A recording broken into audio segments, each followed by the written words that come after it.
إن الحمد لله نحمده ونستعين به ونستغفره ونعوذ بالله تعالى من شرور أنفسنا ومن سيئات أعمالنا. من يهده الله فلا مضل له ومن يضلل فلا هادي له،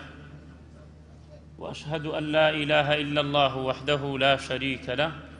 وأشهد أن محمدًا عبده ورسوله. يا أيها الذين آمنوا اتقوا الله حق تقاته ولا تموتن إلا وأنتم مسلمون. أما بعد، فإن أصدق الحديث كتاب الله، وخير الهدي هدي محمد صلى الله عليه وعلى آله وصحبه وسلم، وشر الأمور محدثاتها، وكل محدثة بدعة، وكل بدعة ضلالة، وكل ضلالة في النار. أما بعد، تين سرباسي تري لكتاب إمام الذهبي رحمة خواه لبيت كناوي كتاب الكبائر، وأكبر الكبائر من باسكت كشريك بخوا قراردانا دا پاشان دا كبيريكي ترمان باسكت أوش قتل نفسه. أمرو إن شاء الله بپشتیوانی خواه پروردگار أشين سرباسي تري، أشين سرباسي كبيريكي تري بۆ ئەوەی ئێمەی مسلمان لێ ئاگادار بین، ئەوەیشی ئەو کەبیرە و ئەو کردەوەی تیا هەیە خەڵکی لێ ئاگادار بکەینەوە کە ئەوە شتێکی کوفرە و لە دینی خوای پەروەردگار. ئەوش باسی السحرە. السحر بابزانین لە زبانی عەرەبیدا یعنی چی، و بابزانین لە شەرعدا یعنی چی سحر. قال: السحر عمل يقرب فيه إلى الشيطان وبمعونة منه. وعرب تيانا إنما سمت السحر سحرا لأنه يزيل الصحة إلى المرض، وإنما يقال سحره أي أزاله عن البغض إلى الحب. سحر وتيانا كردويك إنسان لشيطان بين يزق بيتوا، وإيشك الشيطان بيئك إيشك للشيطان وتا بلام تاقم يكن رنق إنكاري جن بكن. طبعا إما جن مان هيا عينا عالم يكن وكو إيما عينا جنوبيان هيا ومناليان هيا وكو خومان شون هيا ببلغي قرآن والسنة زورن كخواه تعالى فرميت: وما خلقت الجن والإنس إلا ليعبدون وإذ صرفنا إليك نفرا من الجن يستمعون القرآن. زورن آيات لقرآن لسنة پیغمبر عليه الصلاة والسلام. جاء سحر للشيطان وتا وبوي وتيانا سحر لبروي للشصاغي وتشي نخوشيتك كابرا سحري ليكا سحر للاشيكا لقصة كردني لهرسكوتي يا بين الجنوبياويك ناخوشا أن الراخوشا ويسي خات بينيانو يا هردو كان بيكا وشاكن يا أما چه دعايك وسحريك وايليكا كبينيان ليكتيك بچه. أمش طعندانا لقدري خواي پروردگار بويا كفر سحر چوكا هيت شتيك ببي إذن خواي پروردگار ناكري. وإمام ابن قدامة فرمويتي رحمتي خواي ليبيت: هو عقد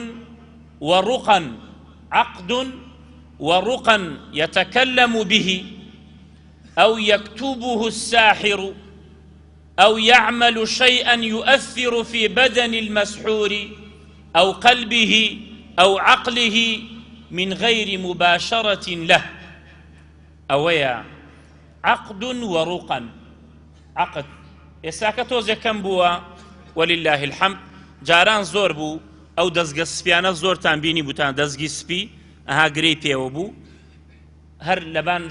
هر هنشتي خونا وبانيو قريكي أداو فويكي لبان يكل. قل أعوذ برب الفلق من شر ما خلق ومن شر غاسق إذا وقب ومن شر النفاثات في العقد. قريكا خدا أفرمي بنا بقرنا من لوانا ئێمە ئەچین بۆ لای ئەوانەمان بۆکەن بەڵام ئەو ئیشتانە کەمەوە بووە ئەلحەمدولillah یا ڕوقەن یا چەند شتێک ئەخوێنێ بەسەر ئەوەیە یا چەند شتێکت بۆ ئەنووسێت کە ئێساکەش لە هەندێک شوێن باوە ئەو دوعایانەی کە ئێساکە هەیە دوعای مسەلەس بیکەنەوە بزانن چیتیان نووسراوە ئەو ئایەتانە هەمووی بە شێوەیەکی ناشرین ئایەتەکان بە قەڵپی ئایەتەکان بە مدەوەری بەبێ فەتحە بەبێ ضەممە ئەوە هەمووی سحرە با لە لای تۆش پیاو چاک بێت ئەوە ئیشی سحرە ئەوە ئیشی کاهینە ئەوە ئیشی فاڵچیە با لە لای تۆش مامە شێخ بێت با لە لای تۆش مامە سەید بێت ئەوە ئیشی سەحابە و پیاوچاکان نەبووە بەو شێوە کە ئایەت بنووسن نە فەتحەی هەبێ و نە ضەممەی هەبێ و ئەمجا جەدوەڵ زەربێکی تیا بکەیت و ئەمجا کە هەنێشتی تیا بێ کە بە چاوی خۆتان هەمووتان بینوتانە حرفی واو واو واو ها ها ها میم میم ئیتر بەو شێوەیە هەمووی ناوی جنەکانە و بانگەوازی لە جنەکان جا ئەوەتە تەئسیرەکە لە بەدەنی ئەو مەسحوورە یا لە دڵی یا لە عەقڵی بەو شێوە کاری تیاکە و سحرش ئەسڵی هەیە سحرش ئەسڵی هەیە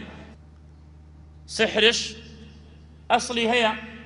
خوای پەروەردگار لە قورئانە باسی کردووە و پێغەمبەر عەلەیهی سەڵات وەسەلام سحری لێکرا سحریان لێی کرد لوبەیدی کوڕی ئەعسەم کە سحری لێی کرد پێغەمبەر عەلەیهی سەڵات وەسەلام چەند ڕۆژێک لەبان جێگا کەوت بەتەما بوو شتێ بکات هەڵەسا بۆ شتەکە نەیەتوانی گەرەکی بوو بچێتە لای خێزانی هەڵەسا نەیەتوانی پەکێکەوت هەتا وەکو خوای پەروەردگار عیلاجی بۆ نارد و مەعوزەتەینی بۆ داگرد و جبریل سەلامی خوای لەسەر بێ ڕوقیەی کرد و فەرمووی سحرت لێکراوە سحرەکەش چەند تەڵاقژێکە و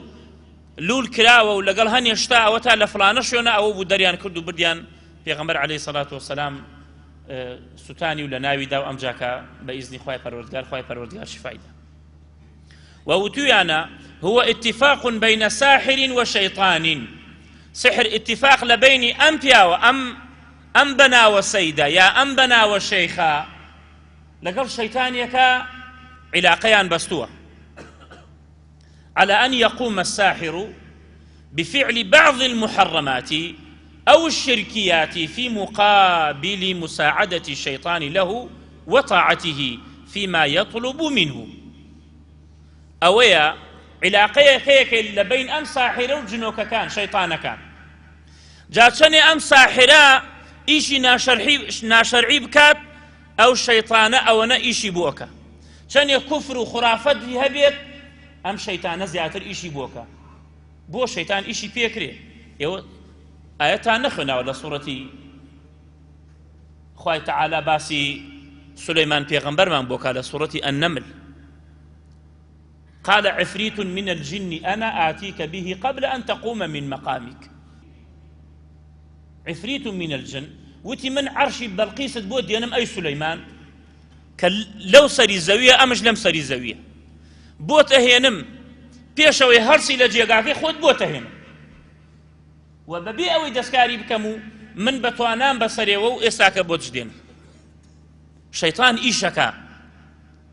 بۆیە کەسێک لە غەیب قسە ئەکا چاک بزانن ئەوە ئیشەکە لە شەیطانەوەتە تۆ هێشتانە دوێنێکە قسەیەکت کردووە یا شتێکت لە دڵ خۆتە حازر کردووە دێ بۆ لای ئەم کەسە پێی ئەڵێ تۆ دوێنێکە واتوتە و تۆ ئەوەها لە دڵتاو ئەوە چاک بزانن لە شەیطانەوەتە چونکە ئێمە چیمانێ سێ شتمانێ سحرمان هەیە معجزەمان هەیە کەرامەتمان هەیە معجزە تایبەتن بەکێوە بە پێغەمبەران و سەلامی خۆیان لەسەر بێت کەرامەت تایبەتن بە پیاوچاکانەوە ئەوانەی کەوا موافقەی قورئان و سنەتە ئیشەکانیان قال تعالى ألا إن أولياء الله لا خوف عليهم ولا هم يحزنون الذين آمنوا وكانوا يتقون نك الذين آمنوا بخوا وبقبر وبدار وبرد يتقون من إيش بجغار خوارد نكيان يتقون كحرامة برشتاشي نكيان يتقون كحرامة بجلو برقشور ركيان ويتقون كحرامة بدعاء مسلسة كيان وكبو خلقي أيكن كحرامة بوو أيكن كالرقاية تريان دانا بيلا رقاية پیغمبر عليه الصلاة والسلام كشرعيني وحرامة کە ژنەکانی و کچەکانیان هەمویان سەرڕوت و باڵڕوتن لە بازاڕەکان، ئەوانە ئەولیای خوا نین. ئەولیای خوا خۆی لە مباحات ئەپارێزێ بۆ ئەوەی تووشی حرام نەبێت. یعنی مباحە نایکات، ئەڵێ نەک تووشی حرام بم، نەک لە ناو حرامە ئەم تلۆتل بکەیت و بڵێ من ئەولیای خۆم. ئەولیای خوا بەشان و باڵ و عابا و سەر و ڕیش نییە. ئەوەیە الذين آمنوا وكانوا يتقون لهم البشرى في الحياة الدنيا وفي الآخرة. فكرامت بو أولياء إخوان. والسحر مان هي لإنسان فاسق ودرجات. إنسان فاسق نابي كرامتي ليه ودرجات، سحري ليه ودرجات، أو إنسان فاسق. بەڵام چەند شتێکیانەیە ئەم ساحرانە کەوا چەندێ ئیشی ناشەرعی بکە ئەو شەیتانە یارمەتی ئەم ساحرەدا. بعض وسائل السحرة في التقرب إلى الشيطان. يكي لوانا من السحرة من يرتدي المصحف في قدميه يدخل به الخلاء. هيا لساحرة كان شيكا قرآن يقدا أن كاتب شيء وسر أو فأن يتبان قرآنك وإن جاء شيء تسر أو الشيطان شي قرك بويك. ومنهم من يكتب آيات من القرآن بالقذارة، ببيسي آيات قرآن أنسيت آيات كان إخوة ببيسي أنسيت يا بخيني حيز أي نسيت. ومنهم من يكتب آيات من القرآن على أسفل قدميه لجير باي آيات قرآن نسيت. ومنهم من يكتب الفاتحة معكوسة، سورة فاتحة بعكس وأنسيت. وهيانا نيوشا كان ببيد دزنيوش، وهيانا ببردوامي لشيان قران هربا لش بيسيمينو. ومنهم من يذبح للشيطان فلا يذكر اسم الله عند الذبح ويرمي الذبيحة في مكان يحدده له الشيطان. شيطان بيلت فلان حيوان بوسر برو لفلان شون جيبي له ناوي خواشي لينا هيني حيواني بوسر بريو ناو خواشي لينا هيني. چەنەها کەسێ یعنی زۆر کەسێ پرسیاری کردو وەڵام مامۆستا بۆ ئەوەی ئافرەتە یعنی زگم هەیە بۆ ئەوەی زگەکەم لەبار نەچێت چوومە بۆ لای فلانە سەید وتێتی من بە گرنتی بۆتە گرنتی بۆت ئەەکەم دوعا بەڵام ئەبێ گۆڵکێکم بۆ بین. دوعایە بە گۆڵکێک بە گۆورێک گرنتیت شەدەمێ. ئەمە گرنتی لە ئیشی خوایە کێ قسەی کردو لە ئیشی خوا لە گرنتیە؟ كام للصحابة والتابعين. فأوانا باش بزان أوانا فالشين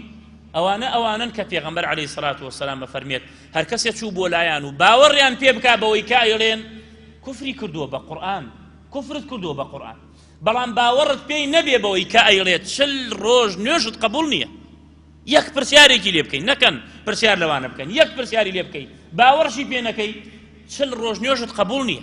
يعني نوشكات قبوله ببي أزلو باداشت. وهي يسجد من دون الله سجد أبابو غير إخوة، سجد أبابو قبر، سجد أبابو شخص.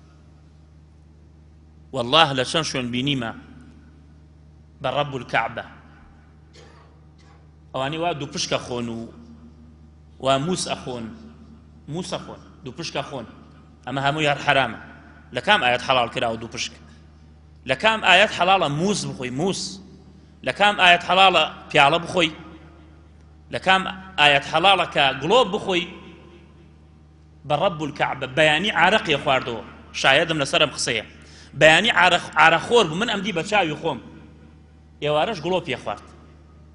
إنسانك فاجر فاسق يوارش موسى يخوارد أو بزا أو السحر أوشتانا سحروا أعين الناس كابرا بردي بو باي كاتا اللقم بردك بۆ خۆت معاملە دانەوەی تر بۆچی ئیشەکەی بۆ کەسابەتەکەی یەکێ تر چووە وڵات چوومە داوای مناڵم لێ کردە وتێتی بە گرنتی مناڵتە دەمێ پرسیارم لێ کردە وتمە ئەی خۆی و مناڵی وتی نەوەڵا خۆی مناڵی و جاخی کۆرە یعنی خەڵکە بێ بۆچی خەڵک هەتاکەی لەم کەم عەقلیە بۆ خۆی ئەخەوێت یعنی ئەوانم بینیوە واللهی کە ئەو دوو پشک و مووس و دار و بەرد ئاگریان خواردووە کاتێ چووە بۆ سوژدە بۆ شەیخەکەی دانیشتووە لە تەکی ئێوە چەند جار لە سوژدەیە بۆ خوا ئەڵێن سبحان ربي الأعلى غێر سێ جار چوونەتە بڵێ چەندێ تاخیرە بی سبحان ربي الأعلى سبحان ربي الأعلى سبحان ربي الأعلى قەسەم بەخوا ئەو 20 جار بڵێ سبحان ربي الأعلى لە سوژدەیە چەند ئەمێنیتەوە 20 جارەکە بڵێ زۆر ئەمێنیتەوە یاکەم زۆر ئەمێنیتەوە ئاوا سوژدەی بۆ بەردە و لە بەردەمیەوە ئەمش بێدەنگ بۆ دانیشتووە هە سوژدە طبعا شەیتان لەگەڵ ئەوەیە و سوژدە بۆ قەبرە بن الشەیتان لەگەڵ ئەوە نێزگە هەرچی بڵێ بۆ یەکە کە ئەوە کوفرە کە داخل کوفر بووی تەواو طبعا ئەبێ جارێ دوانش ناوخوا بێنێ و طبعا خۆی ئاشکرا ناکە بڵێ من ئێوە هەندیەکانتان نەبینێ مانگا پەرستن بەبان خەڵ و زاڕۆ هەندی مانگا پەرست بەبان خەڵ و زاڕۆ ئەو ساحیرەکان ترتان نەبینیەوە کە چی لە خۆیان دەکەن چۆن شمشێرەکەن زە خۆیان و چیەکەن کە باوەڕیان هەر بەخوا نییە بەڵام ئەمان بە ناوەی ئیسلام و خەڵەتانەوە عینە نەو شتەیە هیچ فەرقێکی نییە ومنهم من يأتي أمه أو ابنته ومنهم من يكتب طلسما أو طلاسمي كباسمان كرد أو مثلث أو رسمي دامية أو رسمي نور رسكان وسير رسكان كأكريت يعني بألفاظك النازاني تشي وشيني بويا ومن هنا يتبين لنا أن الجنية لا يساعد الساحر ولا يخدمه إلا بمقابل أو شيطانا يارمتي أم ساحر نادا إلا بمقابل نبيت كلما كان الساحر أشد كفرا كان الشيطان أكثر طاعة له شني أم كفر بك بخوا أو أمن بقصيك حتى جارب لي يا الله أبي دجا بلي يا غوث فلانك زاوار حتى جارب لي والله دجار أبي بلي بسر فلانكس وبقبر فلانكس أبو شوية فأو أنا ليون يزقى وإشكي بو تنفيذك وجبجيك وإذا قصر الساحر في تنفيذ ما أمره به الشيطان من أمور كفرية امتنع الشيطان من خدمته أجر كفر عصيان النبي هني جار طاعتي خواك بزار شيطان إيشان بوكا إيشان بوناك جات شني كفر بكن وشني معصية بكن أو إشكاني بو جبجيكاو لقليات أبيني دمشايان تاريك ناشرين هريان بيني تبعات اللي أنتيكتش وهروها دائما برلا مشاكل ژیانێکی ناخۆش لە خەوەکانیا لە ئەشکەوتە خەون لە کەلۆزە خەون لە ناو خەوا دائم داچەڵەکێن ئەوەیە خوای تەعالی فەرمی ومن أعرض عن ذكري فإن له معيشة ضنكا ونحشره يوم القيامة أعمى فالسحر إمام النووي فرمي عمل السحر حرام وهو من الكبائر بالإجماع وقد عده النبي صلى الله عليه وسلم من السبع الموبقات إمام الذهبي يكم أو آياتيها وردتوك خواه تعالى لقرآن فرميت واتبعوا ما تتلو الشياطين على ملك سليمان وما كفر سليمان ولكن الشياطين كفروا يعلمون الناس السحر وما أنزل على الملكين ببابل هاروت وماروت يعني ما أنزل عليهم السحر خواه تعالى دفاعك على سليمان پیغمبر سلامي خواه لسر بيت لو سردمي وتيان سليمان خريكي سحر وسليمان كفري كردو كافر بو سليمان پیغمبر خواه تعالى آياتي داقر بو پیغمبر عليه الصلاة والسلام دفاعا لسليمان فرموي واتبعوا ما تتلو الشياطين على ملك سليمان لسر عهد سليمان أو يهوديانا وازيان لشون كوتو پیغمبران هاورد شون كوتو شيطان وجنب بلان خدا فرمي وما كفر سليمان ولكن الشياطين كفروا يعلمون الناس السحر وما أنزل على الملكين ببابل هاروت وماروت سحر بو أودو ملائكة دانا بزي بلام أودا بزي خلشي آقدارك دولة سحر وما يعلمان من أحد حتى يقولا إنما نحن فتنة فلا تكفر يما أما بو تو باسكين هردو ملائكة كايان ود بو أو باسيكين بوي آقدار بولايكز باسي نكي وإيشي بي نكي دعي كافر بي بي فواتا إيش كردن وفير كرد فيربوني سحرش هر إيشيكي حرام هر ناشرعية وأم حديثيها وردتك بيغمبر عليه الصلاة والسلام فرمويتي اجتنبوا السبع الموبقات قيل يا رسول الله وما هن قال الشرك بالله فرمي خوتان بباريزن لەو حەوت شتەی کەوا بە هیلاکتانە ئەبا وتمانەی پێغەمبەری خوا ئەو حەوت شتە چییە؟ فەرمووی الشرك بالله والسحر وقتل النفس التي حرم الله إلا بالحق وأكل مال اليتيم وأكل الربا والتولي يوم الزحف وقذف المحصنات الغافلات المؤمنات فرمووی ئەم حەوشتە بە هیلاکتانە با لە دنیا و قیامەت خۆتانی لێ بپارێزن شەریک بۆ خوا قەراردانە ئەبێ زۆر ئاگدار بین زۆر وردەوە بین خۆمان بپارێزین چ کردەوەمان و چی زبانمان لەوەی کە شتێک شەریک بۆ خوا قەراردانە. دووهەم السحر ئەو ساحرانە بناسین نەچینە لای ئەو ساحرانە خەڵکی ئاگدار بکەینەوە و فێری سحر نەبین و قەتلی نەفس کە باسمان کرد و خواردنی ماڵی هەتی و خواردنی ڕیبا کە هێواش هێواش ئینشاءالله دەینە سەری و ڕاکردن لە جەنگدا بەرامبەر کافران شەڕ بکەیت و پشتیان لێ بکەیت و ڕابکەی و هەلە خۆتەوە بوهتان بکەی بە چەند ئافرەتێکی مسلمانی داوێن پاکی بێ ئاگا لە فاحیشە تۆ بچی ڕەمیان بکەیت و قسەیان پێ بکەی. بەڵام لە سحرا هەیە کوفرێکی ئەکبەر لە ئیسلام دەرەچێ و هەیە معسیەتێکی گەورەیە فإن كان فيه قول أو فعل يقتضي الكفر فهو كافر وإلا فلا أجر قسكاني وإيشكاني هموي كفر بو أو كفر بيو أجر وانبو هر سحريكي بسيط بكائكا أو عينا أكبر الكبائر. وأما تعلمه وتعليمه فحرام. إمام نووي فرمي رحمة خالد فيربوني سحر كسكي في السحر بكي أو اشتيكي حراما پیغمبر عليه الصلاة والسلام فرميت لا يدخل الجنة مدمن خمر ولا مؤمن بسحر ولا قاطع رحم. أفرمي ناشية الجنة يا أوتا عذاب دري لجهنم دعاء أشية الجنة يا أوتا لقل إيمان داران ناشية الجنة يا أقرب حلال دابنا ناشية الجنة شيء مدمن خمر ئەوەی کەوا بەردەوامە لەسەر عارە خواردنەوە کە یەک شەوێ بەبێ عارە خواردن خەوی نییە مدمین لەگەڵ خوێنی تێکەڵ بووە. لە حەدیثێکی ترا فەرمیە مدمن خمر إذا لقي الله كعابد وثن وەکەوایە بتی پەرست بێت ناتوانێ وازی لێ بێنێت. خۆمان هەمانە جگەرە خۆر یعنی ئەلێ کاکە ناتوانم وازی لێ بێنم تێکەڵی بووە جگەرە خواردن کە حرامە مسلمانە بێ هەوڵ بدا وازی لێ بێنێت. دووهەم ئەو کەسەش ناچێتە جەنەتەوە کە باوەڕ بە سحرەکە کە باوەڕ بەو ساحراناکە و هەروەها ئەو کەسانەیشی کەوا سیلەی ڕەحم قەتعەکە. بەڵام چەند شتێک هەیە ئێمەی مسلمان ئەبێ ئەنجامی بدەین. ئایا کەسێک تووشی سحر بوو ئایا ئەبێت بچێ بۆ لای ساحر زۆرم پرسیاراکرێت بچێ ئەو سحرەی بەتاڵ بکاتەوە؟ پێغەمبەر صلی الله عليه وسلم ئەفەرمێت وەکو لە ئەبوو داوودا و ئیمامی ئەحمەد هاوردێتی لە موسنەدا و بە صەحیحی ئەفەرمێت النشرة من عمل الشيطان النشرة من عمل الشيطان فإن النشرة نوعان. بابزاني النشرة چییە؟ دوو جۆری هەیە. يكمن النشرة المحرمة وهي حل السحر بالسحر من استعانة بالشياطين والتقرب إليهم واستغاثة بهم وإرضائهم. نشرة أوية وهي حل السحر بالسحر. توشي سحر بوي كابرا بسرا ولا خزانة كابرا توشي سحر بوه مثلا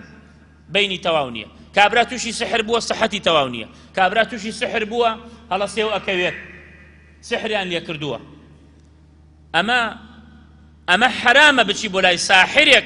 فنا بو ساحريك بري بوي بري من توشم سحرها هاتمو أو شورد بو بداو بزا بچني پارا بو تتواني بو بكات چوكا بوچي حرام لبروي پرسياري ليكي باوري پێ نەکەی چل ڕۆژ نوێژەکەت قبول نییە. جا ئەگەر باوەڕی پێ بکەی کەفەرتە بما أنزل على محمد كفرت کردووە بە قورئان کە دابەزیوە بۆ سەر پێغەمبەر عليه الصلاة والسلام. فحرامە نابێ کەسێک توش سحر بوو بچێ بەلای ساحرێک وەڵا بۆی پێم بڵێ سحرەکە بەتاڵ بکەم. دووهەمیان النشرة الجائزة وهي حل السحر بالقرآن والأدعية والأذكار المشروعة. كسي توشي سحر بو قرآن ماني كعلاج بوها مشتك خوي تعالى أفرمي وننزل من القرآن ما هو شفاء ورحمة للمؤمنين. شفايا وأو دعايانيك پیغمبر عليه الصلاة والسلام باسي كردوه کەسێک شوێنێکی ژان بکە کەسێک توێژی سحر بێ کەسێک تووشی مەس بێت چی بڵێ و بەیانان چی بڵێ و ئێواران چی بڵێ و دەست بناتە سەر ئەو شوێنە و ئەوە هەمووی لە کتێبی ئەدعیە موجودە. و حەدی ئەو کەسەی کە ساحرە لە شەرعی پیرۆزدا ئیمامی ئیبن قودامە ئەفەرمێت وحد الساحر القتل. کەسێ ساحرە ئەگەر حکمی ئیسلام هەبێت ئەو کەسە ئەبێ بکوژرێت. هەندێک عولەما فەرمون تەوبەش بکە هەرە بێ بکوژرێت. چکە وەکو ئینسانی زانی کە دێ بۆ لای حاکم کە حەد لەسەری بدرێ کە ژنی هاوردە یعنی بۆی ڕەجم کرێ خۆ تەوبەشی کردو بەڵام هەر ڕەجم شەکرێ. بەڵام هەندێکیانە فەرمون ساحر تەوبەش بکە هەرە بێ بکوژرێت. ئەو کاتە بە موسڵمانێتی ئەکوژرێت لەبەرەوەی زۆر خەتەرە ئینسانی ساحر. و ئیمامی عومەر ڕەزای خوای لێبێت کاتێ پێشەوەی وەفات بکا بە ساڵێک کتێبی نارد کتابی نووسراوی نارد بۆ شوێنەکان کە والی لێبوو فەرمووی ئوقتلوا كل ساحر وساحرة. ئەو پیا و ژنانەی کە ساحرن بیان کوژن ئەگەر بینیاتان. ڕاوی ئەفەرمێت فەقەتەلنا هەلەو ڕۆژەدا کە گەی پێمان ثلاث سواحر سێ ساحرمان بینی و هەرسێکیانمان کوشت. و دایکی ئیمانداران حەفسا ڕەزای خوای لێبێت جاريكي ابو الرجل كان سحري لي كرت امري كرت فامرت بها فقتلت. امري كرت كبيكو جنو كشتع. فحد ساحر اويل شرعي بيروز دا ابي بكجرت. وهروها چەند شتێک هەیە بۆ ئێمەی مسلمان ئەبێ خۆمان بتەو بکەین خۆمان قایم بکەین بۆ ئەوی تووشی سحر نەیەین. یەکێ لەوانە خورما خواردنە ئەگەر عەجوە بێت پێغەمبەر عەلەیهی سەڵات وەسەلام ئەفەرمێ هەر کەسێ ڕۆژی حەوت خورمای عەجوە بخوا ئەو ڕۆژە لا يضره ذلك اليوم صم ولا سحر. نەزەهر تەئسیری لێکا ئەو ڕۆژە نەسحرش تەئسیری لێکا. یەکێتر لەوانە دائیمەن دەست بە دەست نوێژ بین خصوصا کاتی ئەچینە خەوتن. لە کاتی خەوتنە مەلائیکەیەک دێ زۆر نێزگە بێتەوە لێت چۆن ئەم ئەو دیو بکە یا چۆن هەڵسی دوعات بۆ کە یا ڕەبی خوایە لێی خۆش بە چکە ئەم عەبدە بە پاکی خەوتووە. و هەروەها بەردەوام بینە سەر نوێژی جەماعەت. ئەمە زۆر کارێکی پیرۆزە بۆ ئەوەی لە شەیطان و لە سحر و لە مەس ئەمان پارێزێت چکە پێغەمبەر عەلەیهی سەڵات وەسەلام ئەفەرمێت ما من ثلاثة في قرية ولا بدو لا تقام فيهم الصلاة إلا قد استحوذ عليهم الشيطان فعليك بالجماعة فإنما يأكل الذئب القاصية من الغنم القاصية. هر سێ کەسێک لە دەیەک لە شوێنێک بن نوێژی جەماعەت نەکەن ئیلا شەیطان زاڵە بێ بەسەریانەوە کە شەیطان زاڵ بوو بەسەرتەوە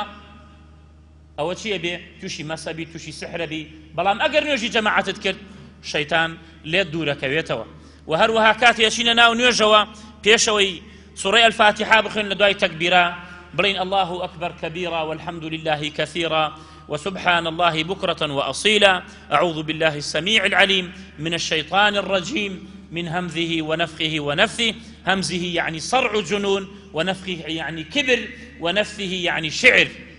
أما پنا أقريت أخواي پروردگار كاتي اجتنا ونيوجوا ألم شتانا أباريزري. وهروها دز نيوج بقري وآيات الكرسي بخوني پێشەوەی بخەوی ذکری خوا بکەی هەتاوەکو خەوت لێکەوێ. ئەوە بوو ئەبوو هورەیرە سێمجا کە شەیطانی گرت ئەم جاوتی من شتێکت پێڵێم ئەگەر بیخوێنی پێشەوەی بخەوی لە بان جێگاکەت ئەو ڕۆژە لا يزال عليه من الله حافظ ولا يقربه الشيطان حتى يصبح وأقره النبي صلى الله عليه وسلم وبي فرمو صدقك وهو كذب. فرموي أبو هريرة بس أمجار برم بدا آية الكرسي بخوين اشتيكت في ركم يتر دائما لحفظ خوايا أبي أو رجع الشيطان ناية الدورة وتمشيها وتي آية الكرسي بخوين بيشوي بخير باسم كربو پیغمبر عليه الصلاة والسلام فرموي راستك بلام خوي دروزنا أو الشيطان تشنش ولا قلتا قساك ولا دواي نيجي بياني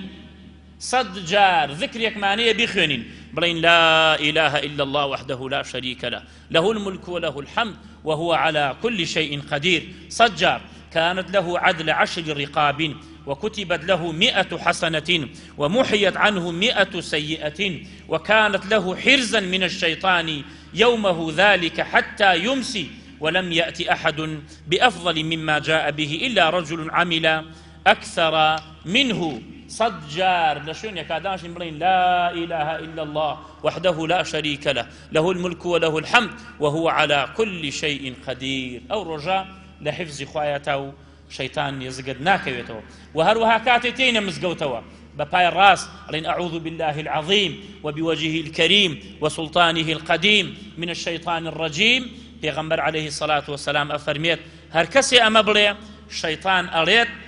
حفظ مني سائر اليوم شيطان أريد أو أمرو لمن بارازرة كوتمني بسم دولية طوع كدين مزقوتوا بباي الراستا أو أنا أذكر بلين أعوذ بالله العظيم وبوجهه الكريم وسلطانه القديم من الشيطان الرجيم أمن بلي شيطان عليه أو أمرو لمن بارزره وهروها كاتي لمال درشي بلي بسم الله توكلت على الله لا حول ولا قوة إلا بالله أفرميت قيل لك بيت أوتري واتم ملائكة بيت عليك لمال درشي عليك بسم الله توكلت على الله ولا حول ولا قوة إلا بالله ملائكة بيت عليك كفيت ووقيت وهديت بس البيت تو باريزراي تو لسر رقاي راسي هداية دراي ويتنحى عنك الشيطان شيطان دورك يتولي الرايقي شيطان يترقري بيالي أخر لا شو كيف لك برجل قد هدي وكفي ووقي شو نطو يمرو يتدور كسيك كأمرو باريزراوة كأمرو بسيتي لجير حفظي خوايا بيت وأو كسهداية درا وهروها أذكاري تري زور معنية بو يخومان لسحر بباريزينو أو كساني ساحرنو أو كساني جادو كرنو إن الرقى والتمائم والتولة شرك وتمان رقى أويك أنسري كس نازاني تشيتي أنسراوا تمائم أويك إكي تقي مناغلكتا يا إكي تقي برجيني قايم بحيوانكتا مانغايا مرة دعايا إكنا قد يا ميرقشينا يا نالكرا بقي سياركتوا وهروها تي ولش أو ساحرانە کە بینی ژن و پیا خۆشەکەن دوعات بۆکا و وڵا پیاوەکەم بینی نییە لەگەڵ ما وڵا پیاوەکەم بینی خۆشە حەزەکەم جیاوە بم و دوعات بۆکە ئەو کەسانە هەمووی ساحرن و حەدیان لە ئیسلامە کوشتنە و ئەو کەسانە بێ خەڵکی لێ ئاگادار بکەینەوە بۆی خۆمانشی لێ بپارێزین داواکەین لەخوای گەورە میهرەبان لە گوناهەکانمان خۆش بێ و ئاخرمان خێر بکە وصلى الله وسلم على نبينا محمد وعلى آله وصحبه أجمعين